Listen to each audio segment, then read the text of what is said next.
जय मां अंबिका भवानी। नमस्कार भक्तजनों, 10वें अध्याय तक आप लोगों के साथ में शेयर कर चुकी हूँ। आज मैं लेकर के आई हूँ 11वां अध्याय। चलिए शुरू करते हैं।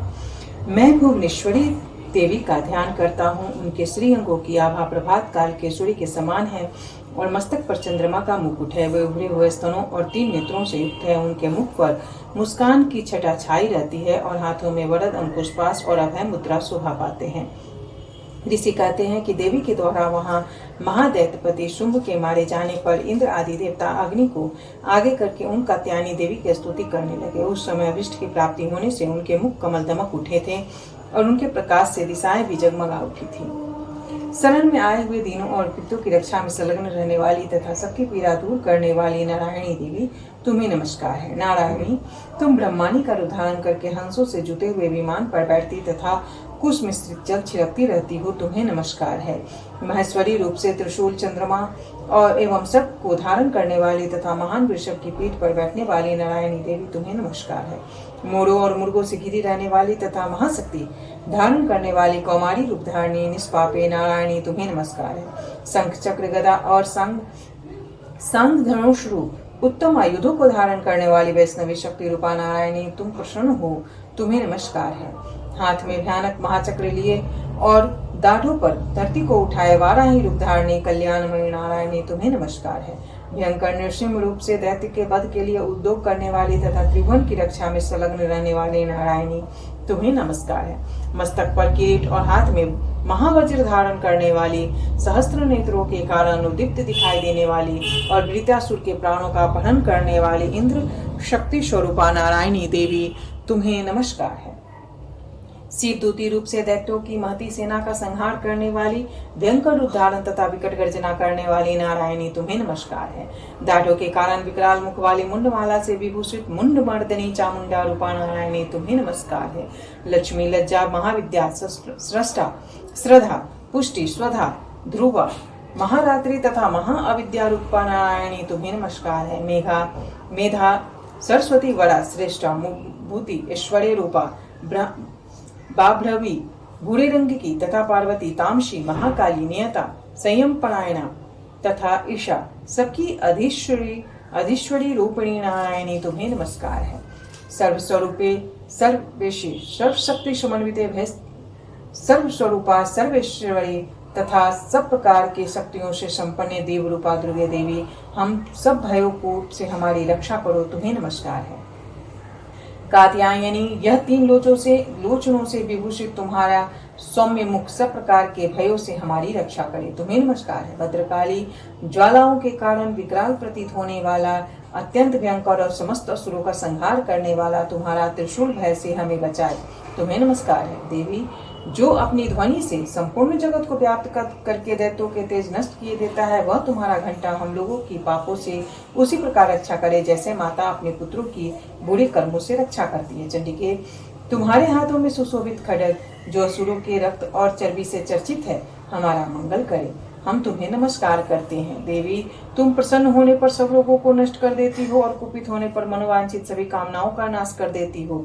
जो लोग तुम्हारी शरण में जो जा चुके हैं, उन पर विपत्ति तो आती ही नहीं। तुम्हारी शरण में गए हुए मनुष्य दूसरों को शरण देने वाले हो जाते हैं। देवी अंबिके, तुमने अपने स्वरूप को अपने भागों में विभक्त करके नाना प्रकार के रूपों से जो इस समय इन धर्मद्रोही महादैत्यों का संहार किया, वह सब दूसरे कौन कर सकती थी। विद्याओं में ज्ञान को प्रकाशित करने वाले शास्त्रों में तथा आदि वाक्यों में तुम्हारे सिवा और किसका वर्णन है तथा तुमको छोड़कर दूसरी कौन ऐसी शक्ति है जो इस विश्व को अज्ञानमय घोर अंधकार से परिपूर्ण क्षमता रूपी गड्ढे में निरंतर भटका रही हो।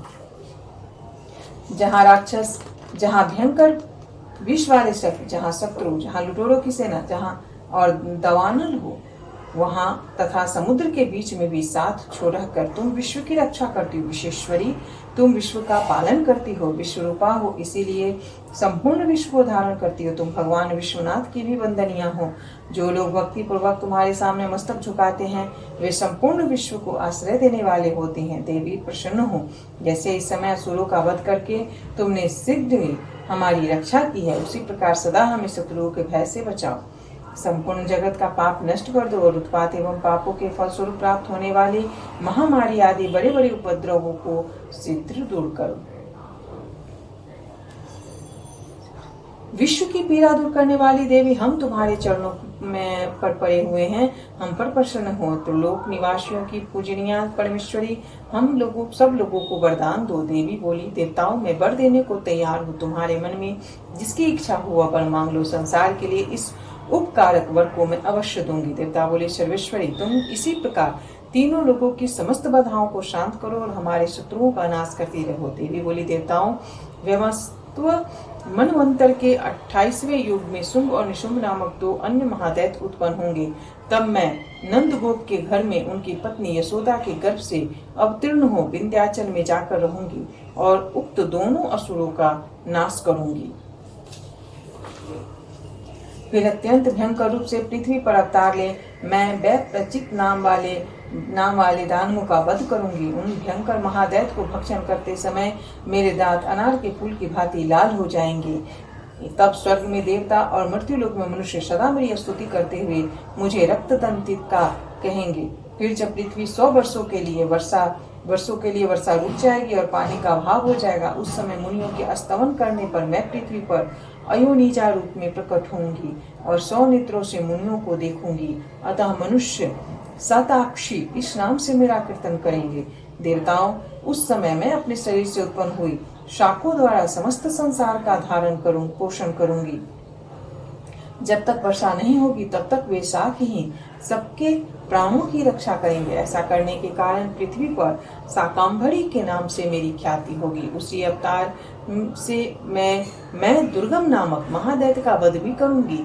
इससे मेरा नाम दुर्गा देवी के रूप में प्रसिद्ध होगा। फिर मैं जब भीम रूप धारण करके मुनियों की रक्षा के लिए हिमालय पर रहने वाले राक्षसों का भक्षण करूंगी, उस समय सब मुनि भक्ति से नतमस्तक होकर मेरी स्तुति करेंगे। तब मेरा नाम भीमा देवी के रूप में विख्यात होगा।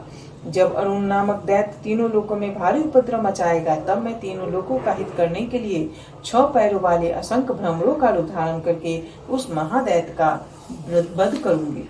उस समय लोग ब्राह्मणी के नाम से चारों ओर मेरी स्तुति करेंगे। इस प्रकार जब जब संसार में दानवी बाधा उपस्थित होगी, तब तक अवतार लेकर मैं शत्रुओं का संहार करूंगी।